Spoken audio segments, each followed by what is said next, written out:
Instagram not working problem, Instagram it's time to close Instagram problem. दोस्तों अगर आपको भी इंस्टाग्राम के ऊपर अभी के टाइम पे सेम टू सेम प्रॉब्लम देखने के लिए मिल रही है तो ध्यान से देखना, आपकी प्रॉब्लम 100% दोस्तों ठीक हो जाएगी, है ना। तो दोस्तों इस तरीके की जो प्रॉब्लम रहती हैं इनको ठीक करने के लिए सीधा सा सरल सा और तरीका है, आपको ध्यान से देखना है इस वीडियो को, आपकी प्रॉब्लम 100% दोस्तों ठीक हो जाएगी, है ना। तो दोस्तों अभी के टाइम पे ना मुझे भी सेम टू सेम प्रॉब्लम देखने के लिए मिल रही थी इंस्टाग्राम के ऊपर। इस तरीके की जो प्रॉब्लम है मैंने ठीक कर ली है। अब बात करते हैं आप लोग इस तरीके की जो प्रॉब्लम है इसको कैसे ठीक कर पाओगे। तो दोस्तों इस प्रॉब्लम को ठीक करने के लिए सबसे पहले आपको अपने मोबाइल में ऐप स्टोर या प्ले स्टोर एप्लीकेशन ओपन करना है। ओपन करने के बाद सर्च बार आपको दिया जाता है, तो सर्च बार पे टैप करके इंस्टाग्राम सर्च कर लेना है। इंस्टाग्राम जैसे ही सर्च करोगे इंस्टाग्राम आ जाएगा। देख लो इंस्टाग्राम पे अगर कोई अभी के टाइम पे न्यू अपडेट आया हो तो अपडेट कर लो, है ना।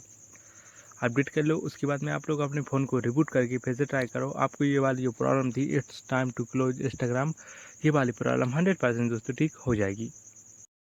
And solve your new follower login problem 100% solve.